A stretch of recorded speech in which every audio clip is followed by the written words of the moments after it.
देश के सबसे बड़े शहरों में से गुड़गांव में इस साल सिर्फ बारिशों में वाटर लॉगिंग की वजह से 8 लोगों की जान चली गई। इसी शहर का एक और इंसिडेंट याद होगा आपको, जहां पे कुछ लोगों ने एक बाइकर को पकड़ के पीटा, उसकी बाइक तोड़ दी बिना किसी रीजन के। कुछ टाइम पहले दिल्ली में भी एक एक्सीडेंट हुआ। एक बाइक पे 50 साल का आदमी अपनी बेटी के साथ जा रहा था और अचानक से उनके ऊपर एक पेड़ गिर गया और ऑन द स्पॉट उस आदमी की डेथ हो गई। भगवान का शुक्र है कि बेटी बच गई। ये मोहाली का केस भी आपको याद होगा, जिसमें इंडियन साइंटिस्ट जो स्विट्जरलैंड, जर्मनी जैसे देशों को छोड़कर भारत आया यहाँ रिसर्च करने के लिए, उसे पार्किंग के एक झगड़े में मार दिया गया। ये हमारे पब्लिक ट्रांसपोर्ट की हालत है, जिसमें लोग हर रोज अपनी जान पर खेलते हुए कीड़े मकोड़ों की तरह ट्रैवल करते हैं। ये है हमारे पब्लिक प्लेसेस की हालत, जहाँ साइट सीइंग के नाम पर कूड़े के ढेर और गुटखे के निशान दिखाई देते हैं। अगर आप अपने बच्चे को एक ढंग के स्कूल में पढ़ाना चाहो तो नर्सरी केजी की फीस लाखों में पहुंच चुकी है। नए फ्लाईओवर्स और रोड इनोग्रेट होने से ही ही धस जाते हैं। अब मीडिया वाले तो कहेंगे कि हम लोग विश्व गुरु बन चुके हैं, लेकिन हर साल लाखों लोग भारत छोड़ के विदेशों में चले जा रहे हैं। तो आखिर देश में चल क्या रहा है? क्या एक ऑनेस्ट टैक्स पेयर के पास भारत छोड़ के चले जाने के अलावा कोई ऑप्शन है? आइए बात करते हैं। नमस्कार दोस्तों, इंडिया को आप दो नजरियों से देख सकते हो। पहला नजरिया है गवर्नमेंट और गोदी मीडिया का, जिसमें सब चंगा सी भारत रोज विश्व गुरु बन जाता है, विदेशों में डंका बजता हुआ सुनाई देता है। ये भी सुनेगा कि इंडिया दुनिया की तीसरी सबसे बड़ी इकोनॉमी बन चुका है।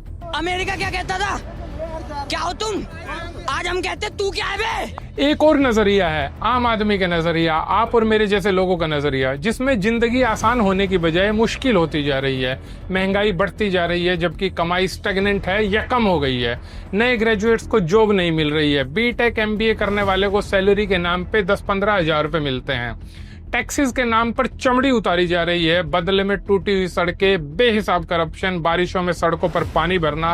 और हमारे प्रधानमंत्री कहते हैं कि हम ड्रोन भेजकर सारी इंस्पेक्शन कर लेते हैं। सरकारी कामों की क्वालिटी को भी देखना है, तो मुझे जरूरी नहीं कि मैं पहले से बता दूं कि मुझे वहां इंस्पेक्शन के लिए जाना है, तो फिर तो सब कुछ ठीक ठाक हो ही जाएगा। मैं ड्रोन भेज दूं, पता वही लेकर के आ जाता है और उनको पता तक नहीं चलता है कि मैंने जानकारी ले ली।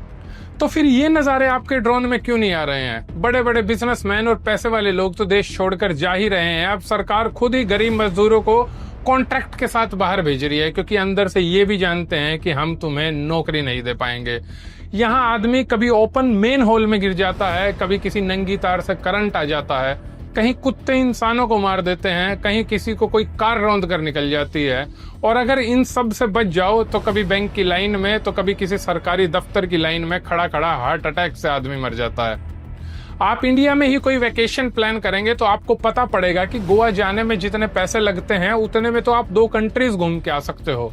अफ्रीका के कई देश हमसे ज्यादा साफ सुथरे दिखते हैं, वेल ऑर्गेनाइज दिखते हैं। श्रीलंका जैसा बैंकरप्ट देश जो कि लोन्स के सहारे चल रहा है, वहाँ की आबो हवा यहाँ से ज्यादा साफ है। इस तरह से कब तक इंसान यहाँ रहेगा? हर साल लाखों लोग इंडिया देश से बाहर जा रहे हैं और वापस नहीं आना चाहते हैं। लोग अपनी जमीनें बेचकर 50-50 लाख रुपए देकर डोंकी मार रहे हैं, जिसमें ये भी पक्का नहीं है कि यूएस से कनाडा वो जिंदा भी पहुंच पाएगा या नहीं। लेकिन फिर भी ये रिस्क लेना उन्हें इंडिया में रहने से बेटर लगता है। आपको खुद को मौका मिले तो आप बाहर जाने का, तो आप चले जाएंगे। 10 में से 9 लोग तो चले ही जाएंगे। गुड़गांव जैसे शहर में इसी साल 8 से ज्यादा लोग वाटर लॉगिंग की वजह से मारे गए, और ये पैसे वाले लोग थे, क्योंकि गरीब आदमी का मरना तो यहाँ की न्यूज में भी नहीं आता है। 25 साल का अक्षत जैन गुड़गांव में किसी एमएनसी में ग्राफिक डिजाइनर था और बारिश में अनअटेंडेड बिजली की नंगी तार से करंट लगने से मारा गया। 28 साल की एयरलाइंस एम्प्लॉय वंशिका, 23 और 27 साल के ऑटो रिक्शा ड्राइवर प्रशांत और शैलेंद्र, 26 साल का डिलीवरी बॉय पवन कुमार, ये सब गुड़गांव में ही सिस्टम फेलियर की वजह से मारे गए। और ये हमारी मिलेनियम सिटी कहलाती है, जहां म्यूनिसिपैलिटी से लेकर प्रधानमंत्री तक 4-4 इंजन की सरकार है। सड़कों पर कूड़े के ढेर मिलेंगे और घर खरीदने जाओ तो घटिया से घटिया फ्लैट 3-4 करोड़ से कम नहीं मिलेगा। अभी रिसेंटली खबर आई थी कि 100 करोड़ रुपए तक का एक फ्लैट बिका है। इससे सस्ता न्यूयॉर्क में आपको एक पेंट हाउस मिल जाएगा। करोड़ों के फ्लैट खरीदने के बाद भी बारिश में गाड़ियां पानी में तैरती मिलती हैं, और कमोबेश यही हालत दिल्ली, मुंबई, बेंगलोर समेत पूरे देश की है। पहले हम सोचते थे कि लोग विदेशों में हायर एजुकेशन या छुट्टियां मनाने के लिए जाते हैं, लेकिन अब पता लगा कि मोस्टली लोग इसलिए विदेशों में जाते हैं क्योंकि यहाँ रहने लायक बेसिक सिस्टम भी नहीं है। यहाँ पॉलिटिक्स, ब्यूरोक्रेसी, जुडिशरी, मीडिया सबके सब करप्ट हैं। ये सब मिलकर हमें पागल बना रहे हैं माँ के बच्चे। ये कितने शर्म की बात है कि जो विदेशी यहाँ आए हैं वो खुद झाड़ू उठाकर यहाँ की सफाई कर रहे हैं, और जिनको इस चीज की रिस्पॉन्सिबिलिटी मिली है वो दुनिया घूम रहे हैं। या फिर यहाँ के नेता साफ जगह पर कूड़ा डलवाकर स्वच्छता का संदेश देते नजर आते हैं। किसी फॉरेनर के साथ इंडिया में कोई क्राइम हो जाए तो उसे एक्सेप्ट करके ठीक करने की बजाय डीप फेक बताने लग जाते हैं, या फिर प्रोपोगेंडा। फ्रांस की राजधानी है पेरिस, छोटा सा एक शहर है। वहां पर एक साल में लगभग 2.5 करोड़ टूरिस्ट जाते हैं, जबकि इंडिया जो कि इतना बड़ा देश है जहां पर पहाड़ों से लेकर रेगिस्तान, समंदर से लेकर जंगलों तक सब कुछ है, यहाँ पूरे साल में 1 करोड़ टूरिस्ट भी नहीं आते हैं। इन सब चीजों से फेड अप होकर कोई देश छोड़कर जाएगा तो कहेंगे कि ये देश छोड़कर चला गया गद्दार है, इस देश को कौन ठीक करेगा अगर तुम्हारे जैसे लोग बाहर जाते रहे तो। आपको एक बात बताता हूँ, अभिषेक स्वर्णकर एक 29 साल का साइंटिस्ट जो यूएसए, स्विट्जरलैंड, जर्मनी जैसे देशों में नैनो टेक्नोलॉजी पर काम कर चुका था, रिसेंटली इंडिया में आया और IISCR ज्वाइन किया। एक दिन पड़ोसी से पार्किंग को लेकर झगड़ा हो गया तो उसको इतना मारा गया कि वो मर ही गया। इंडिया में वापस आने पर इस देश ने क्या दिया उनको, उनकी फैमिली को क्या मिला? कोई आएगा यहाँ पर कुछ फिक्स करने? अगर कोई सोच भी रहा हो यहाँ आने की तो ये सब देखकर वापस ही चला जाएगा। विराट कोहली को ऑन एन एवरेज हर एक आदमी गाली देता मिलेगा कि कमाया यहाँ पे, घर लंदन में खरीद लिया। घर लंदन में नहीं खरीदेगा तो क्या करेगा? यहाँ पे बाहर निकलकर वो परचून की दुकान से दाल तक नहीं ला सकता है, भीड़ घेर लेगी उसको, या तो सेल्फी खींचने वाले या फिर कोई गैंगस्टर आकर गोली से उड़ा देगा। कोई वैल्यू नहीं है इस देश में एक इंसान की। यहाँ पर रास्ते में चलते हुए जाने कौन आपको रोंद के चला जाए, आधे से ज्यादा लोग तो पकड़े ही नहीं जाते। अगर पकड़े भी गए तो पुलिस वालों के साथ सेटिंग कर लो, वहीं पर केस क्लोज। इसी वजह से पॉलिटिशियन अपने बच्चों को बाहर भेज देते हैं। आज के टाइम में ईच एंड एवरी पॉलिटिशियन का बच्चा विदेशों में पढ़ रहा होगा और वहीं सेटल हो जाएगा अगर उसको पॉलिटिक्स में नहीं आना है तो।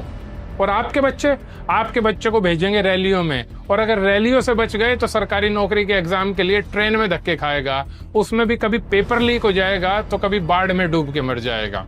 विकसित भारत, विश्वगुरु भारत, अमृतकाल, ये सब जुमले हैं आम आदमी को बेवकूफ बनाने के लिए। ये लोग 3rd क्लास जिंदगी देने के बाद भी हमें देशभक्ति की अफीम चटा देते हैं। इसके अलावा हर चीज पर भारी भरकम टैक्स दो।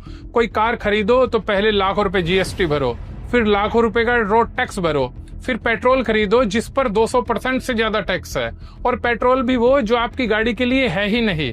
फिर गुंडागर्दी वाले टोल पर टोल टैक्स दो, और फिर गड्ढों से भरी सड़कों पर उस गाड़ी का सत्यानाश कर लो। दुनिया भर का टैक्स देने के बाद भी प्राइवेट स्कूल में बच्चों को एजुकेशन, प्राइवेट हॉस्पिटल में माँ बाप का इलाज, और सब जगह टैक्स ही टैक्स, लूट ही लूट। लेकिन अगर पॉलिटिशियन इन सब प्रॉब्लम्स को फिक्स करना चाहे तो ये इम्पॉसिबल नहीं है।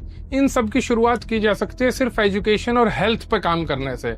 एक सिंपल सा नियम बना दिया जाना चाहिए कि कोई भी नेता हो, चाहे MP हो, MLA हो या मिनिस्टर हो, इन सब के बच्चे सिर्फ और सिर्फ सरकारी स्कूल या कॉलेज में पढ़ेंगे, और इनका और इनकी फैमिली का इलाज सिर्फ और सिर्फ सरकारी अस्पताल में होगा। और दूसरा काम ये किया जाना चाहिए कि किसी भी धर्म से स्टेट का कोई लेना देना नहीं होगा। रिलीजन एक पर्सनल चीज होनी चाहिए और उसके लिए स्टेट के पास कोई पैसा और कोई जमीन नहीं होनी चाहिए, चाहे कोई भी धर्म हो। अगर ऐसा हो जाए तो यकीन कीजिए 5-10 साल में इस देश की हालत बदलनी शुरू हो जाएगी, और जहां पर एक जनरेशन अच्छी एजुकेशन पाकर निकली वहीं पर यह देश सुधरना चालू हो जाएगा। मेरे हिसाब से सिर्फ इतना काम कर देने से शुरुआत हो सकती है, और हम अल्टीमेटली विश्वगुरु बन भी सकते हैं। जो लोग ऑलरेडी विदेशों में जा चुके हैं वो भी वापस आने लगेंगे।